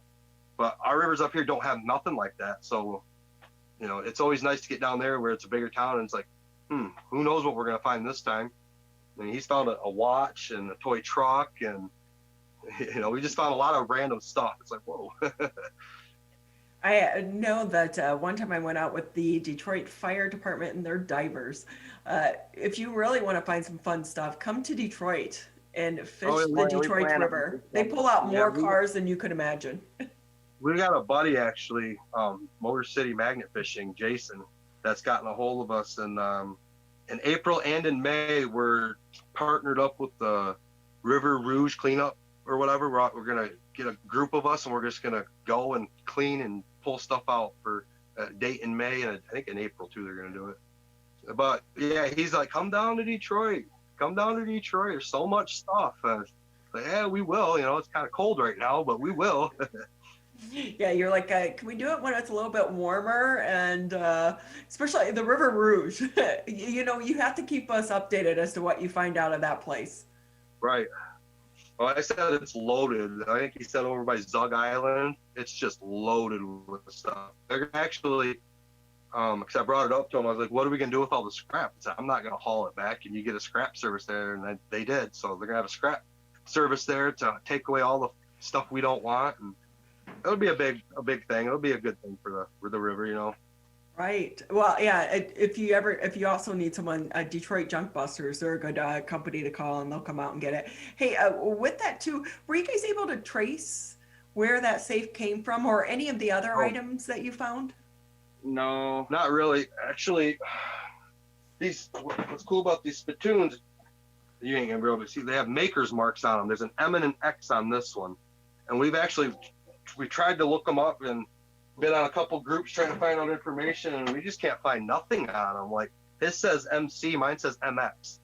I mean, it's just, yeah, but I don't think there's really much you can trace of any of this. It's so crusted over, and then, yeah, I don't even know. I wouldn't even try, probably. Just finding it's cool enough, I mean, unless I got like something newer that I had a serial number on it that I could just like plug it in and find it. Yeah, then that'd be cool.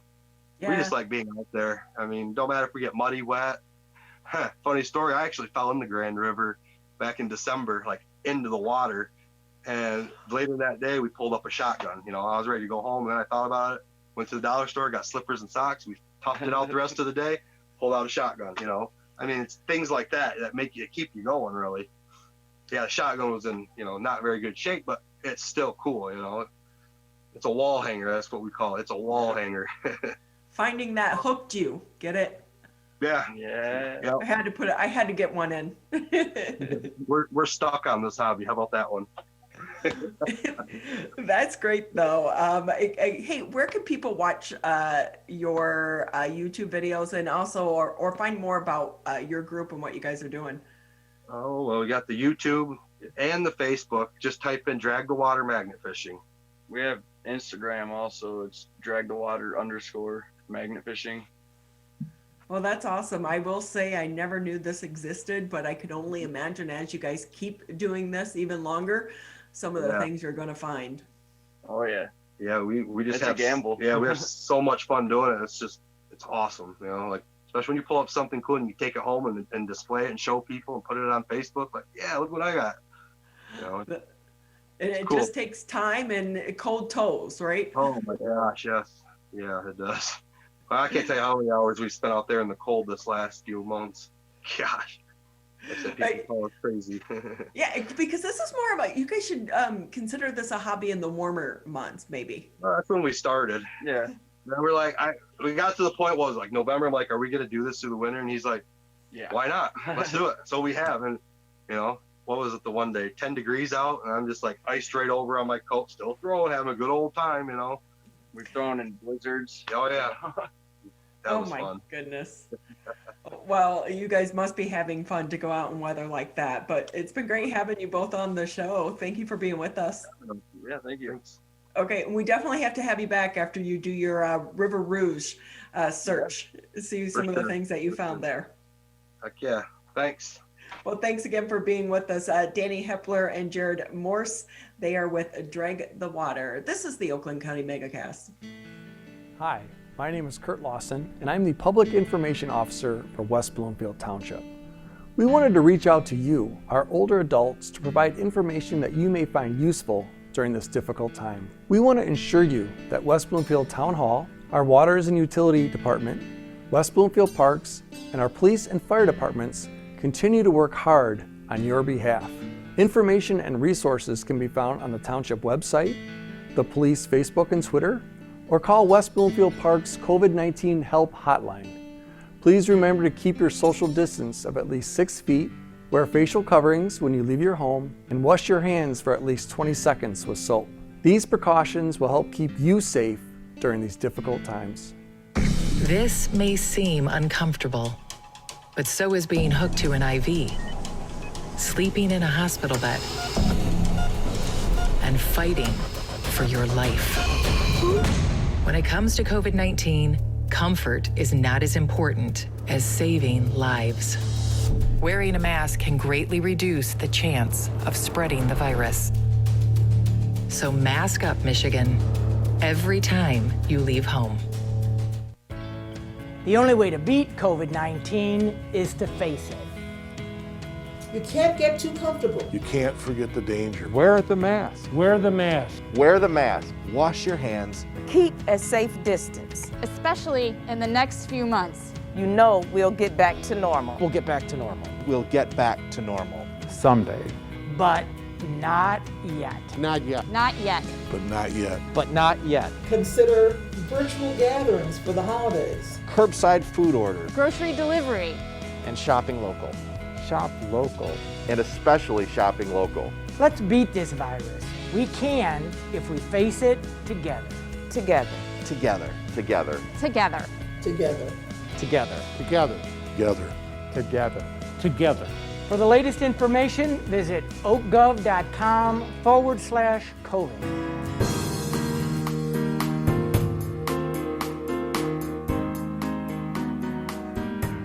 Just about 15 minutes left with us here on the Oakland County Megacast. As a reminder, you can always catch us on Civic Center TV, Birmingham Area Municipal Access.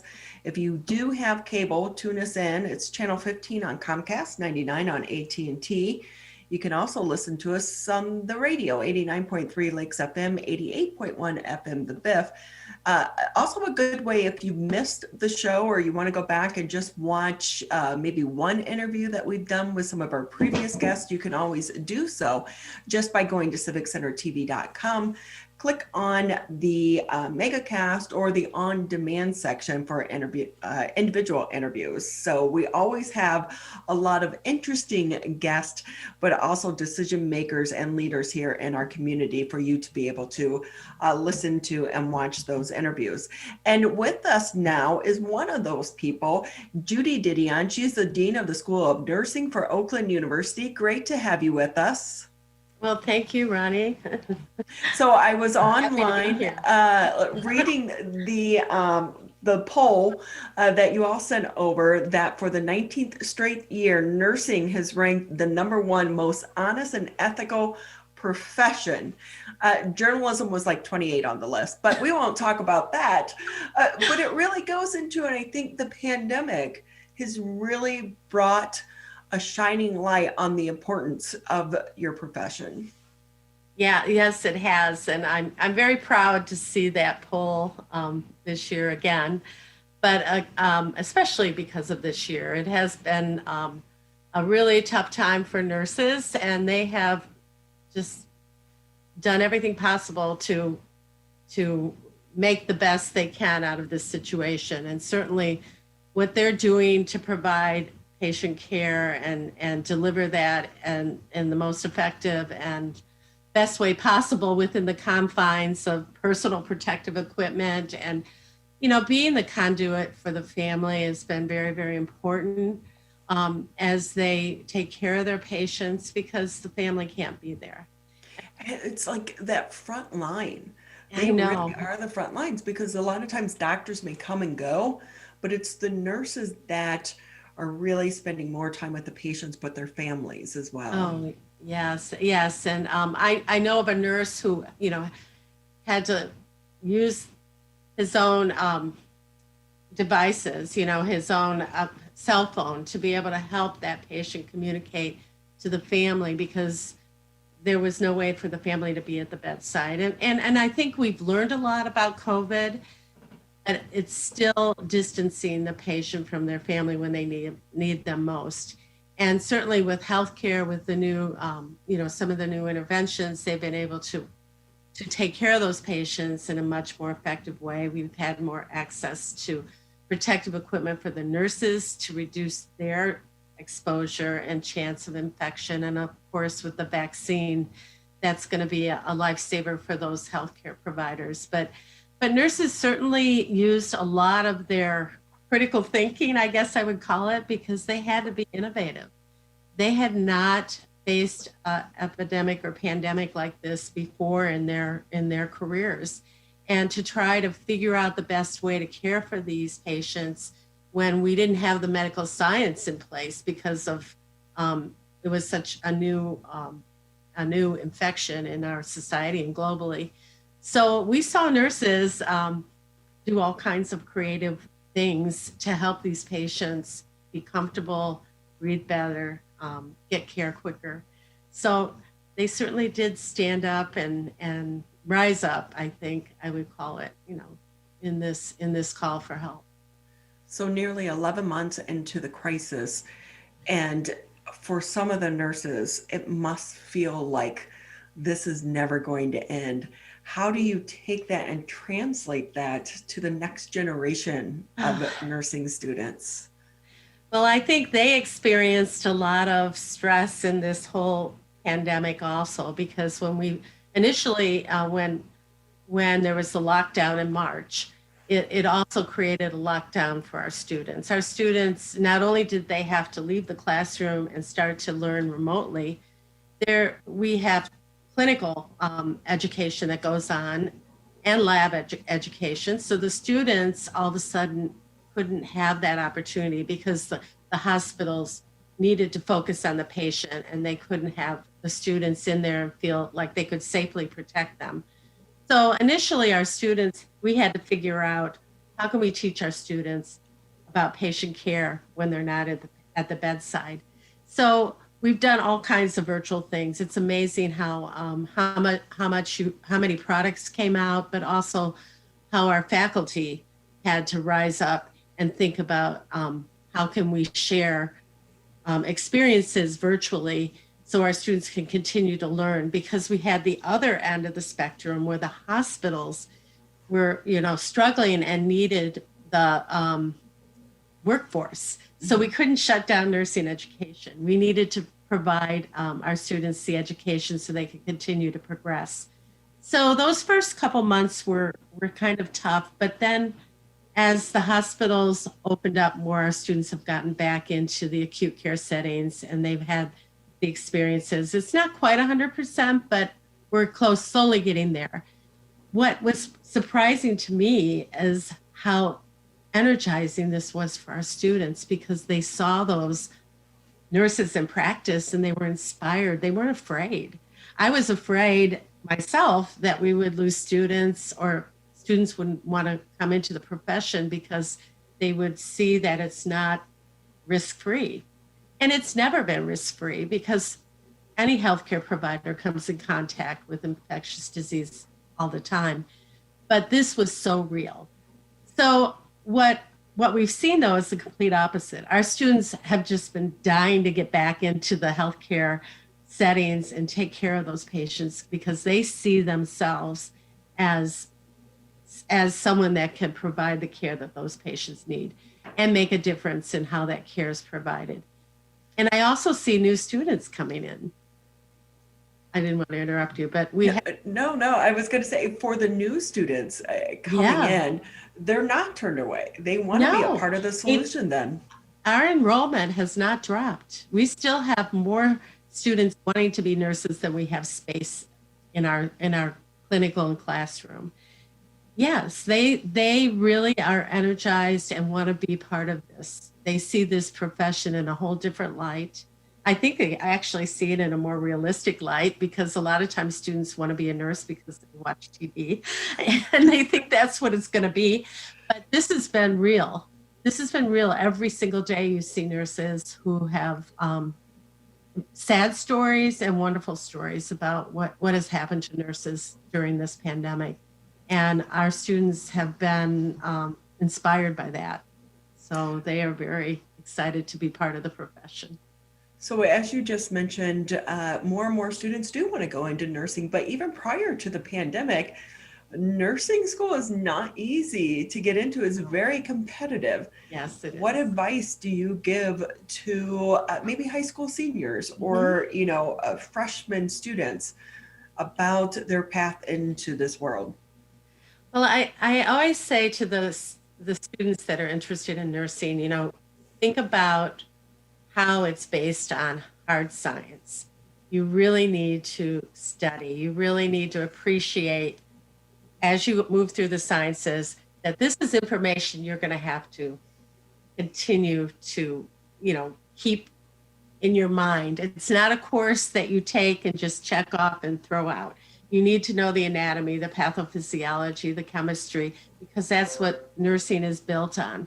So for high school students, especially, I think it's important for them to think about nursing, maybe do some shadowing in one of the hospitals to see what nurses really do so that they understand that, yes, we are very, very intimate with human beings. We have to touch people. We have to be present when they're in the most miserable time of their lives. Anyone who's feeling ill is very, not the most pleasant person to be around, and why would we expect them to?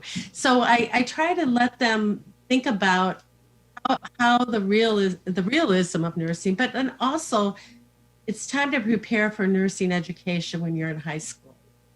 Think about the courses you're taking, the college prep, the sciences, and study hard. And then when you get into our freshman year at the university, you have to be disciplined because you have to make the grades to get into the program. So they may not have the same social life sometimes as some of their friends, but it is important to make those grades because it's competitive.